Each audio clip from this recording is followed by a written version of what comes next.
Hi అండి. ఈరోజు evening స్నాక్స్‌కి మా పిల్లలకైతే శాండ్విచ్ చేస్తున్నానండి. చాలా అంటే చాలా టేస్టీగా ఉంటది. లాస్ట్ టైం ఒకసారి చేశాను. మా విక్కీకి బాగా నచ్చేసింది. సో, మళ్ళీ చేయమని అడిగాడు. ఈరోజు చేస్తున్నాను. ముందుగా ఒక బౌల్ తీసుకొని అందులో స్వీట్ కార్న్ 1 కప్పు, కట్ చేసిన ఆనియన్, క్యాప్సికమ్, క్యారెట్ వేసుకొని అంతా బాగా కలిసేలా కలుపుకోవాలండి. టొమాటో కూడా యాడ్ చేసుకోవాలి. ఇప్పుడు అందులో టేస్ట్‌కి తగినంత సాల్ట్ వేసుకొని టొమాటో కెచప్ వేసుకుంటున్నాను. నాకు మయోనీస్ దొరకలేదు. సో, టొమాటో కెచప్ వేసుకుంటున్నాను. వేసుకొని అంతా బాగా కలిసేలా కలుపుకొని చీజ్ కూడా వేసి అంతా మిక్స్ చేసి పక్కన పెట్టుకోవాలండి. ఇప్పుడు 2 బ్రెడ్ స్లైసెస్ తీసుకోవాలి. తీసుకొని ముందుగా మిక్స్ చేసి పెట్టుకున్న వెజ్జీస్ అన్నీ పెట్టి ఫిల్ చేసుకోవాలండి.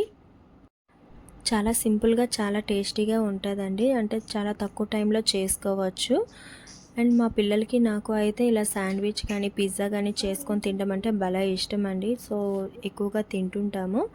ఇప్పుడు స్టవ్ ఆన్ చేసుకొని ఒక పాన్ పెట్టుకొని అందులో బటర్ కానీ, ఘీ కానీ వేసుకోవాలి. నేను ఘీ వేసుకుంటున్నాను. ఘీ వేడయ్యాక రెండు వైపులా లో ఫ్లేమ్‌లో ఫ్రై చేసుకోవాలండి. అంతేనండి, చూసారు కదా, శాండ్విచ్ రెడీ అయిపోయింది. చాలా అంటే చాలా బాగుందండి టేస్ట్ అయితే.